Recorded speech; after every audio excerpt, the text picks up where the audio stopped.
Welcome to another edition of the Brattlecast. We have so much fun talking about books, rare, old, out of print, new magazines, old magazines, collections of all kinds. And with Ken Gloss here, I'm surprised you don't have a Jack LaLanne type body with all the lifting and schlepping you do. Actually, you were in very good shape. I don't. You do. You're in very good shape, but you wear sweaters, so I can't really tell where your biceps are. The reason I bring it up is because oftentimes, you get calls from the States and so forth where they have a sizable collection. But the one we're going to talk about today is certainly sizable with a capital S. Well, it's funny because we get calls and someone will call and I have one or two. I have a first edition of Walden. I have a book printed in the 1400s. And sure, you deal with that. And then you get people who call and the first question we usually ask on the phone is, how many books do you have? And they go, a lot.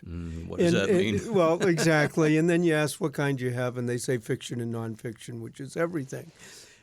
And many times when people, we try to narrow it down a little, and when people tell us, they'll say, well, we have a few hundred books. And a few hundred might mean 500 or 1,000, or it might actually mean 25 or 50. It varies. Right. And then every once in a while you get a call where someone says, we have thousands and thousands of books. And you used to go, okay, that's possible. We weren't used to that. And then you get a call with an executor. This isn't the person who collected the books, saying, I have an estate. This happened to be in Albany, New York. So it's a 3-hour drive. It's not far, but it's a 3-hour drive. So you try to ask a few more questions, and they go, well, the person was an artist. They loved art. There's lots of canvases that they painted.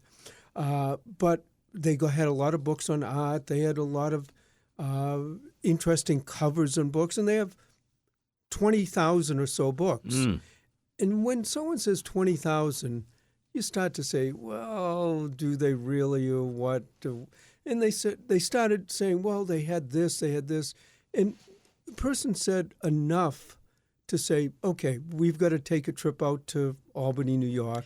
Can I stop you for a second? Sure. Before you take the trip, there's a lot of planning that goes into life in general. Are you thinking, if there are 20,000 or 30,000 books, how many of those books can we actually bring back? Do you have an assessment that you have to make? Not only do we have to think about how many do we have to bring back, is the house in such a condition that you can actually see them? Because sometimes when people Hoarders. have that, you have hoarders, you have when it's an estate, you never know how clean the place is going to be. You never know what you're going to see. So many times what we'll do is we'll ask someone to send a bunch of pictures.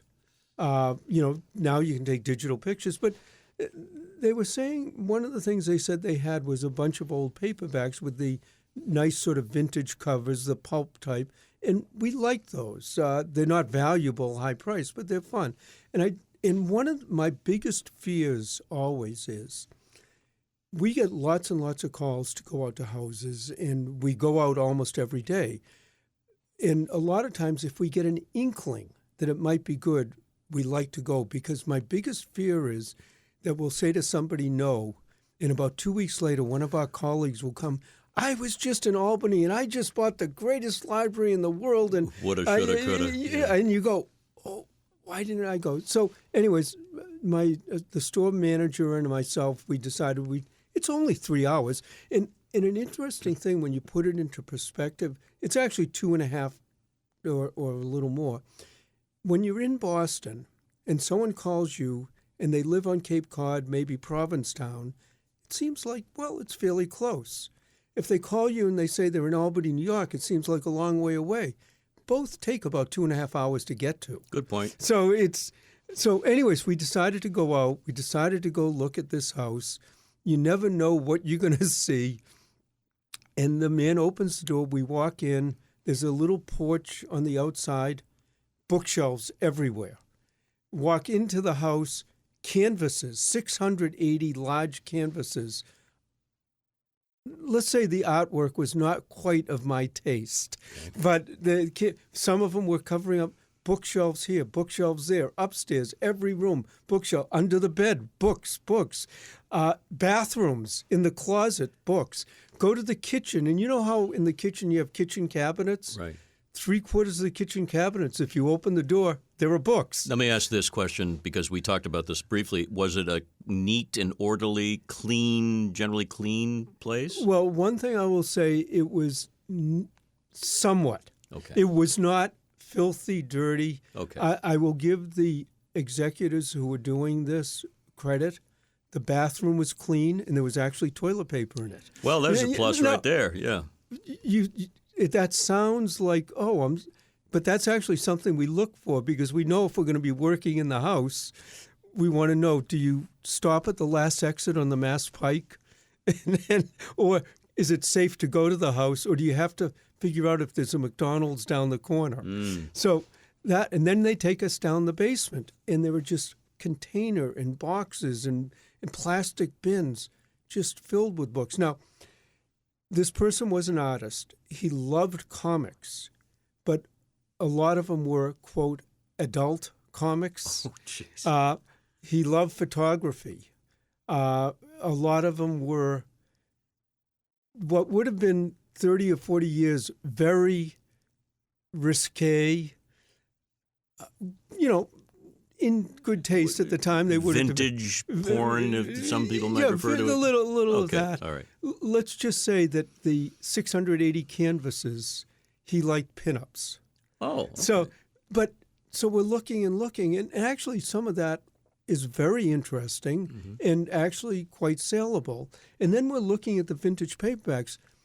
We realized they said there was about 20,000 books. There was more like about 30,000 books. Now, for our backs, one of the things that was fortunate, maybe 10 or 12,000 were these vintage paperbacks. And I brought a few of those along. But, okay, we're going in, and the next thing you have to do when you walk in, we're starting to say, this is amazing. We're actually interested. It's something that we're looking. So manager, she's looking at things, I'm looking at things, and we're sort of looking at shelves and going, okay, there's 50 books on this shelf, there's 6 shelves, they're double rowed. There are maybe 30,000 books here. And then we're saying to ourselves, okay, well, these are better than those. This area would pay X. That area would pay X. That area would pay X. Now, one of the things we also ask executors or the person who owns the book in a situation like that, we go, is there anything that you know of in this collection that's worth way more than everything else? And especially if the owner is there. But sometimes the executor knows, because sometimes in one box, there can be one book that's worth 10 times the 30,000 others. And they said no, and we were looking and sampling and saying, it's really consistent. So when to come up with a price on a group like this, you sort of look at, okay, there are how many of these paperbacks, there are how many of these comics, there are how many of these hardcovers, and you go, well, okay, this would be about that price. Then the next thing you ask the executor, can we leave some behind? Well, he goes, well, how much extra will you pay to leave them behind? Because, of course, he's looking at it and going, well, I'm going to have to get rid of all this stuff. We want to sell the property. Or you say, okay, we can take everything. And in our minds, we're going, well, okay, if we have to make X number of trips and store and have people on overtime, it's going to cost us this much to move all this stuff. By the way, your vehicle at this point is what? We have a pickup truck, okay. Heavy duty, 3/4-ton pickup truck, and it will hold, of an average book, hardcover book, 1,500 to 2,000. Okay. Now, when you're talking about paperbacks, it might be twice that many.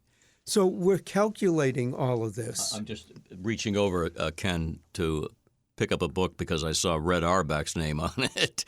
It's Basketball for the Player, the Fan, and the Coach. Wow, 25 cents. Forward by Marty Glickman, another well-known name in sports. So these they're all basically the same size. What would you call these, pocket books back then? Or? Pocket books, yeah. Okay.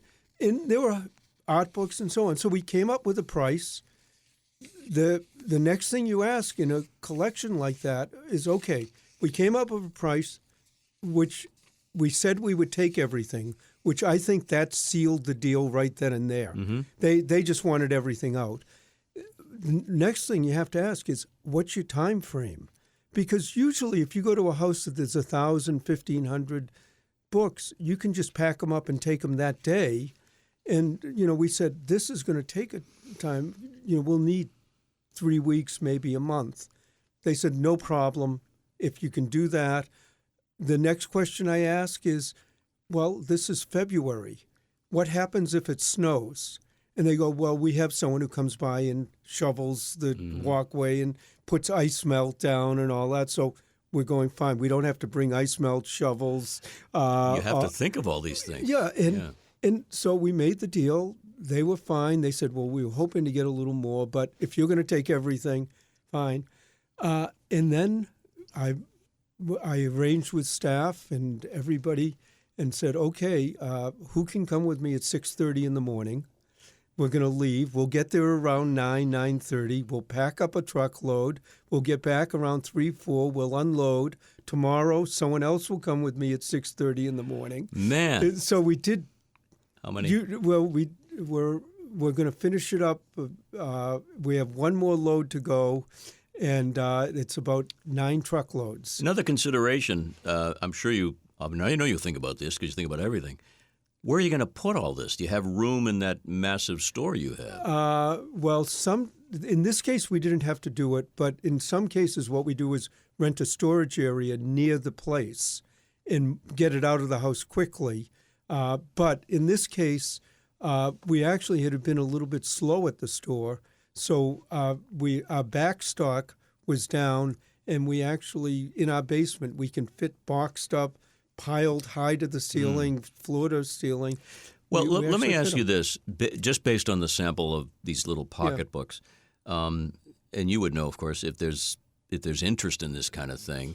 I would imagine there's interest in everything, but will you be able to sell a lot of these pocketbooks? Well, actually, they'll sell really well. The one proviso is that we have about 10,000 of them. You could come to me probably 2 years from now and say, how's it going? We'll say, well, we've sold a lot of them, but we've still got a lot. What I brought here is I brought about 8 of them. Yeah. And the reason I brought the 8 that I brought was a Western, which is called Texas Triggers. Then one is Mutiny on the Bounty, which there's a lot that are movie related. Then Kiss Me Deadly. Mickey Spillane, right? With a woman. Then a romance, Yesterday's Madness. Of course. A science fiction with not only one, but 2 books. Yeah. A sporting one. Another one that was sort of the woman won the Nobel Prize, Pearl Buck for Good Earth. And then a series, Doc Savage. So within all of these, there are many, many different reasons that people buy them. But the main reason, above almost everything else, is the cover art, which is why the person who collected them. So we don't know if he read them all. I don't think he read. He did not buy. If he read any of them, I'd be surprised. Yeah. He bought them for the cover art. And probably 90% of the ones we sell, or 95%, will be because people are buying the cover art. They love the art. It's reflective of a previous episode. We talked about Life magazine, right, and the throwback eras and all that. I have a suggestion for you, by the way. If you want to get tickets to a Celtics game, you ought to gift this to the Celtics coach or the Celtics owner, this book by Red Auerbach. Well, one of the things that I'd say that would be wonderful, this is going to go a little bit off subject. Okay. But my wife, Joyce, she likes to put it this way, that for 10 years she worked for the Boston's local professional basketball team. And she loved the intercom that Red Auerbach had in the office. Yeah. It was, office doors and office doors. Right. Red Auerbach's door would be open and she'd go, Joyce! Come in here. That was his intercom. He would just yell, but that's for another podcast. And just again, I'm probably getting a little. When Joyce was one time doing a photo shoot with Kevin McHale, Robert Parrish, and Larry Bird, the big 3 at the time, she had a stepladder. so that she could get on the ladder and still be shorter than they were. Oh, my God. But that's one of the things, though. There are sporting books in this. There's all sorts of different genres. We'll probably have these for a number of years, but at $5 a piece, some people will come in and buy 5 and 10. Some will buy 2 and 3. A few people will come in and buy a box full. We'll put more out, then get more in. And another thing that we do and that people won't realize is we'll have a batch out for 2 or 3 months, and it will get picked over a little, and the same customers we'll box all of those up, put them down in the basement, fill it back up with others, and then about 3 or 4 months later, we'll bring that boxes back up so that people coming in rotate and see different things. There are also some of these I didn't bring along that are a little bit explicit.